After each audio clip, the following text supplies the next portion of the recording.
Mulai ya. Yup. Ya. Oke. Bismillahirrahmanirrahim. Assalamualaikum warahmatullahi wabarakatuh.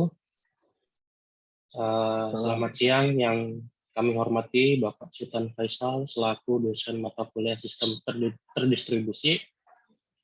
Pada kesempatan kali ini kami akan mempresentasikan materi mengenai konsep web service. Sebelum itu izinkan kami untuk memperkenalkan diri. Yang pertama ada Gio Septian dari kelas IF18F. Lalu yang kedua ada Heru Purwantoro dari kelas IF18A.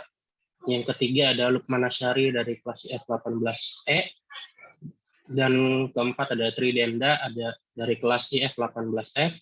Yang terakhir ada Warna dari kelas IF18A. Untuk materi pertama akan dijelaskan oleh Mas Gio. Waktu dan tempat saya persilakan. Oke, terima kasih Bapak moderator yang terhormat. Materi pembahasan untuk presentasi kali ini meliputi 5 poin ya. Terdiri 5 poin, jadi pengertian web service, terus kegunaannya untuk apa, lalu perusahaan pengusul web service itu perusahaan mana aja, lalu bagaimana arsitektur web service, dan tentunya keuntungan serta kekurangan dari web service itu sendiri. Oke, next.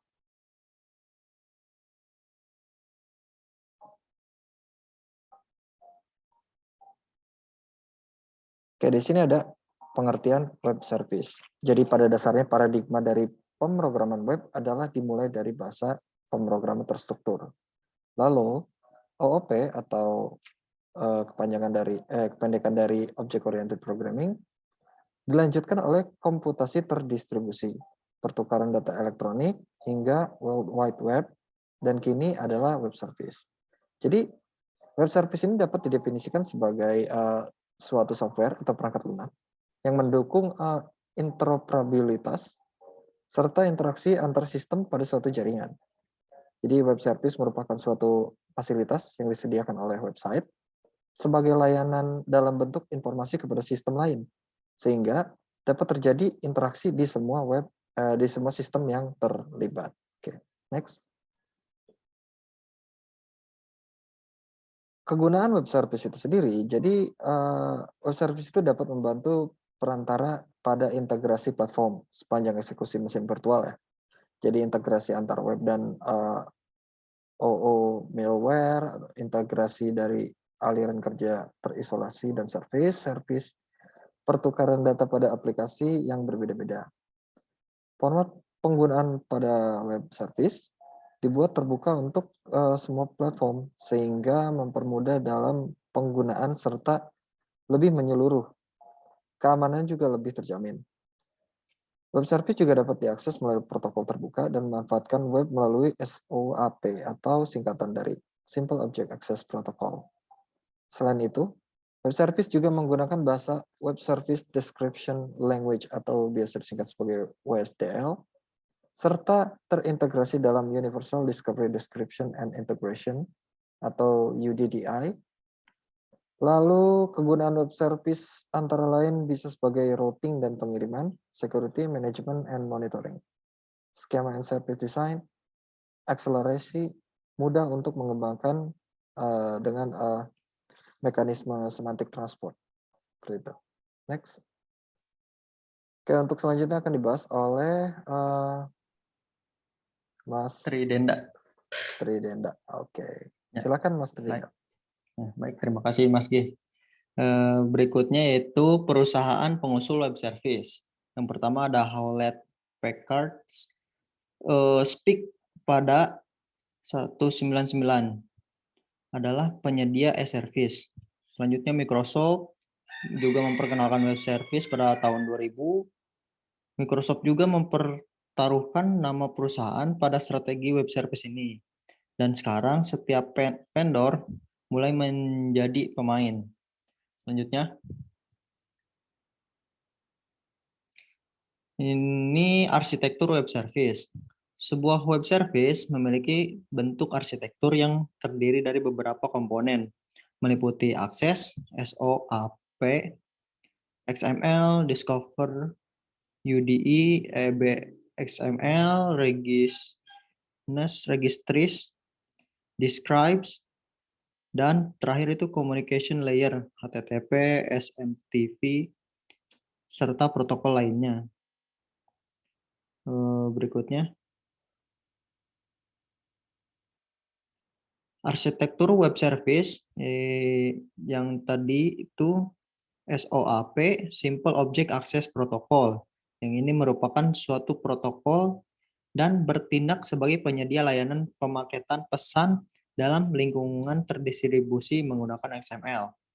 SOAP juga memberi fasilitas berupa komunikasi dengan metode RPC atau Remote Produce Call antara pihak remote client dan server. SOAP juga merupakan sebuah dokumen XML yang mengatur bagaimana request serta respon bagaimana web service dapat bekerja. Next. Berikutnya akan dijelaskan oleh Mas Lukman Asari. Silakan. Ya, baik. Terima kasih untuk Mas Tri.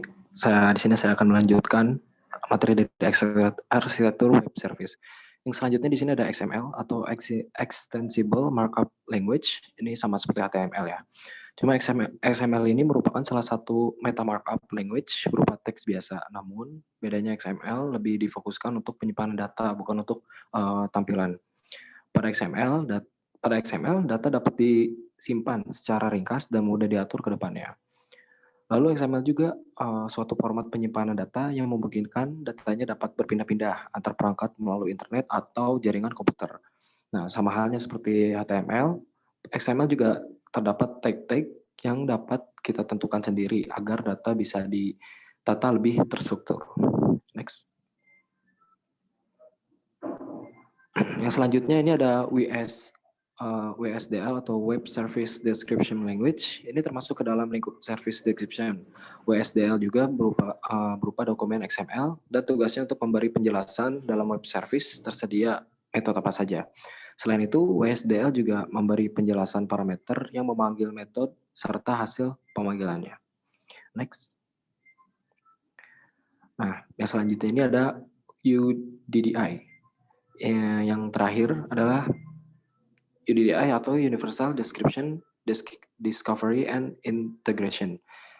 UDDI ini memiliki tugas untuk mendeskripsikan bisnis service yang didukung, spesifikasi web service yang digunakan, dan mode pemrograman serta skema yang dipakai. Next. Nah, yang selanjutnya ini akan dibacakan oleh Mas Warna. Silakan, Mas. Terima kasih Mas Lukman. Jadi baik, di sini yang selanjutnya yaitu ada keuntungan web service. Web service mengizinkan perangkat lunak dan servis dari perusahaan dan lokasi yang berbeda untuk dikombinasikan.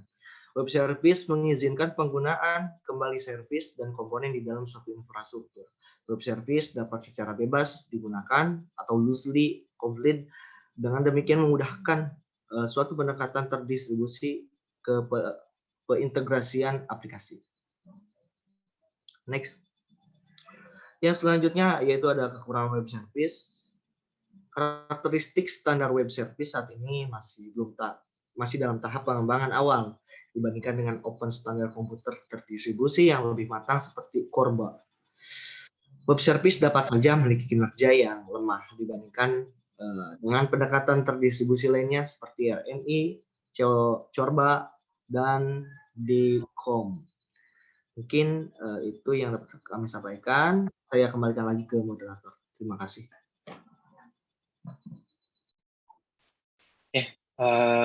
Terima kasih buat teman-teman semua yang sudah menjelaskan materi tentang konsep web service ini. Kami dari kelompok konsep web service mengucapkan minta maaf apabila ada kesalahan kata dan perbuatan. Kami akhiri. Wabillahi taufiq wal hidayah. Wassalamualaikum warahmatullahi wabarakatuh. Waalaikumsalam warahmatullahi Waalaikumsalam Waalaikumsalam warahmatullahi